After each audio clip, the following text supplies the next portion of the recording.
कि तैयारी के दौरान जो सबसे ज्यादा जरूरी चीज है वो ये होती है कि आपके मन में एक विश्वास होना चाहिए कि मैं कर सकती हूँ या नहीं कर सकती, मैं कर सकता हूँ या नहीं कर सकता। तो नितिन जी, इस बार जो 2021 की परीक्षा हुई है, 2020 उसमें प्री में कट ऑफ कितनी गई है लगभग?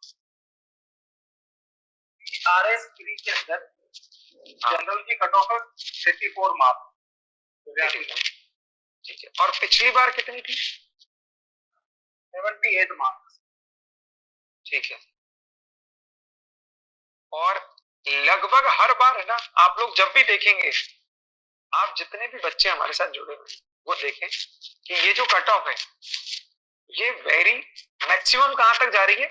85 तक, मैक्सिमम 84 85 जा रही है। मतलब ये 70 से शुरू होती है और 85 तक जाती है। अब आप इसको देखो, आपको सबसे पहले तो विश्वास करना है कि आप इस लक्ष्य को कैसे पा सकते हो। ये 85 जो है, नितिन जी, कितने प्रश्न बच्चा सही करता है जब ये इतने 85 नंबर आ जाते हैं? जी वही लिख रहा हूं मैं। यह 150 क्वेश्चन का पेपर होता है, इसके अंदर 200 मार्क्स होते हैं। एक क्वेश्चन का मार्क होता है 1.33। ठीक है, अब 1.33 के अनुसार अगर हमें 85 नंबर लाने हैं तो कहीं से भी 75 क्वेश्चन हमें सही करने हैं। 75 से 77 इसको और कम करते हैं नितिन जी, इसको बिल्कुल एग्जैक्ट प्रिसाइज लेके आते हैं। देखो बच्चों, 60 क्वेश्चन जब सही होते हैं तो नंबर आते हैं 80, और जब आपके 64 क्वेश्चन सही होते हैं लगभग तो नंबर आते हैं आपके 85। अपन इसको 65 प्रश्न मान लेते हैं कि भाई 65 प्रश्न जब सही होंगे तो आपके नंबर कितने हो जाएंगे? तो लगभग आपके 86 87 नंबर हो जाएंगे जब आपके 65 क्वेश्चन सही हो। अब बच्चों इसको उल्टा करके देखो तो एक बार, ये जो 65 है, 65 150 में से 65 घटाइए, कितने आ रहे हैं नितिन जी? 150 में से 65 गए तो 85 क्वेश्चन बचे। ये देखो, अब आप, ये आपके विश्वास का कारण बनेगा आज से कि मैं अगर 85 क्वेश्चन छोड़ दूंगी या 85 क्वेश्चन छोड़ दूंगा तो भी मैं RAS प्री क्वालिफाई कर सकता हूं। 85 क्वेश्चन छोड़ने हैं आपको। इसका मतलब ये जो परीक्षा के बारे में जितना भी बहुत बड़ी बातें कही जाती है, इतना बड़ा एग्जाम है यार, कौन क्वालिफाई करेगा, कैसे करेगा, इतने साल लग गए हमें, तो तेरी तो है ना 10th में परसेंटेज भी अच्छी नहीं है, 12th में तेरी परसेंटेज अच्छी नहीं है, तो ये सारी बातें है ना, इनको एक साइड रख दो।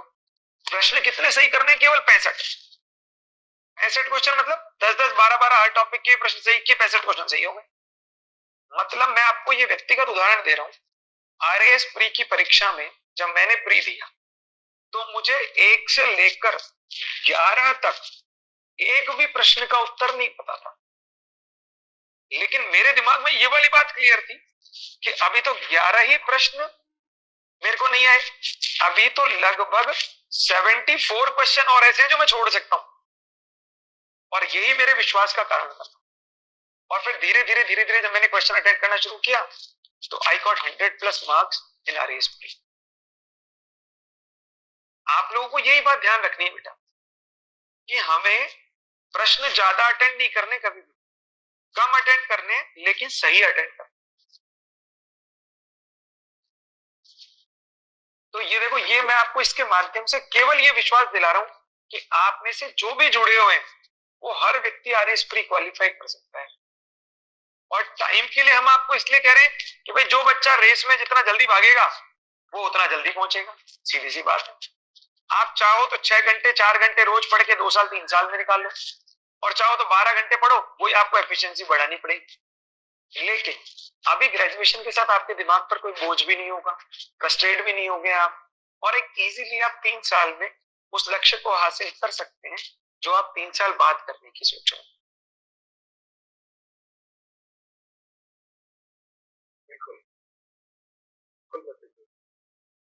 एक और अमूमन क्वेश्चन रहता है विद्यार्थियों का कि हमें क्या फायदा है, ठीक है हम 12 घंटे पढ़कर बाद में ही कर लेंगे, अभी जल्दी करने से एग्जैक्टली हमें क्या फायदा होगा?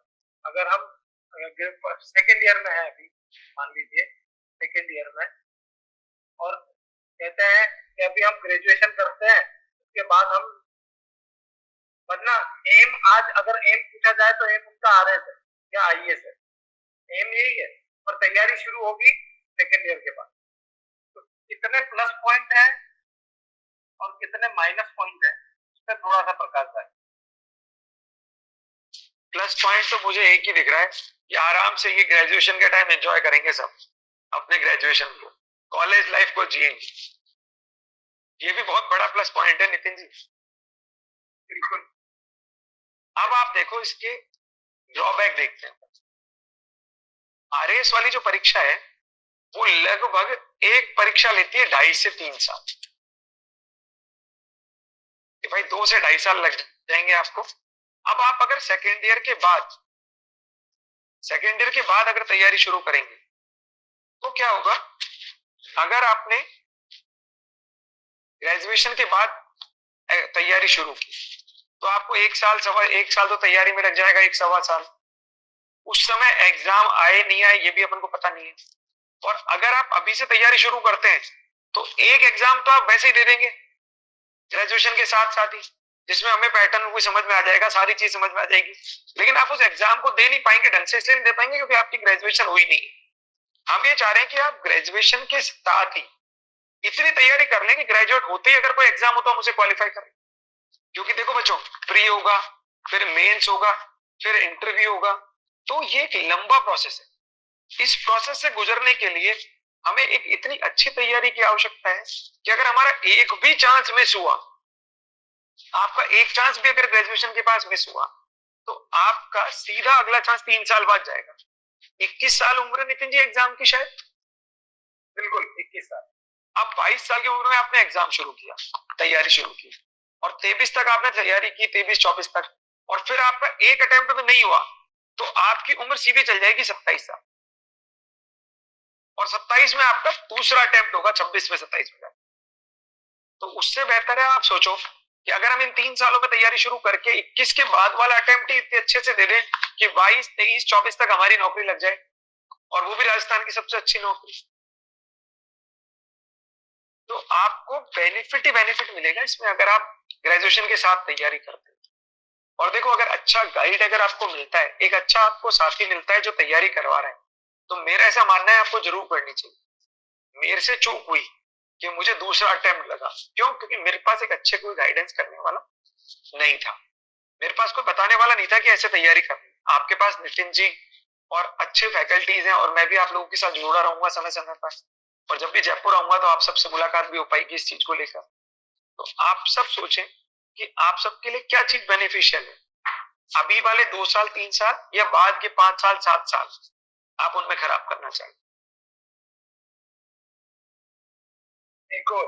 एक और प्रश्न है जिसकी जिज्ञासा अधिकतर बच्चों से जब मैं मिलता हूँ तो काउंसलिंग में वो हमसे करते हैं कि सर आईएएस आरएएस तो बहुत बड़ी चीज है, पहले क्यों ना हम कोई छोटा एग्जाम क्लियर कर ले, फिर हम बाद में सोच लेंगे आईएएस आरएएस के बारे में।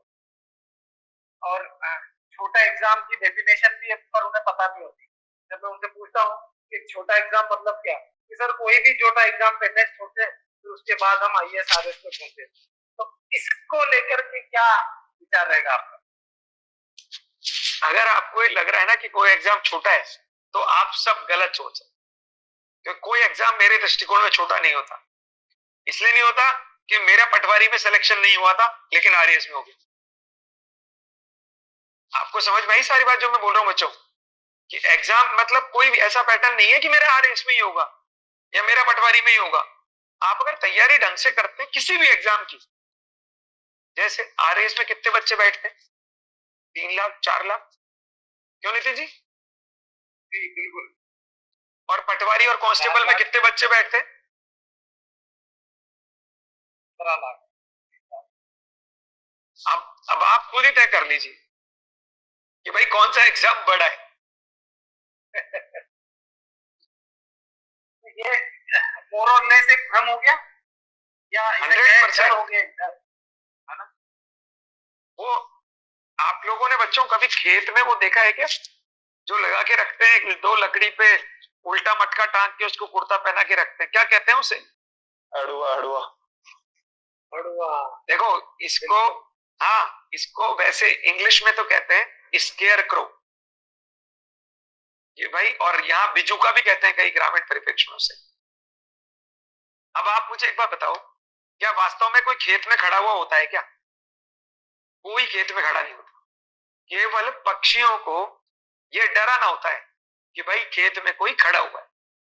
ये जो भ्रम है ना, यही RSIS के लिए पाला हुआ है कि अरे यार इतनी बड़ी परीक्षा है यार, तू कहां से करेगा यार, तू तो कॉन्वेंट से पढ़ा हुआ ही नहीं है यार, तेरी तो इंग्लिश अच्छी नहीं है यार, तेरे तो एप्टीट्यूड अच्छा नहीं है यार, तेरे अगर ये अच्छा होता तो तू PMT में हो जाती, तेरा सिलेक्शन, तेरा अच्छा होता तो इंजीनियरिंग में अच्छे कॉलेज से कर लेता। तो ये सारे जो भ्रम है, ये भ्रम इस बिजुका की तरह है हमारे पास, और इसको हम जितना जल्दी दूर करेंगे उतना जल्दी ही हम लोग अपने लक्ष्य के पास पहुंच पाएंगे। फिर कोई भी तैयारी यकीन मानना आपके हौसलों से ज्यादा बड़ी है। आप सब तय कर लीजिए एक बार कि मुझे करना है, तो फिर आप देखिए कोई भी लक्ष्य तुरंत आपको हासिल हो जाएगा। पहला लक्ष्य तो पता है हासिल कब हो जाता है, जब हम ये सोच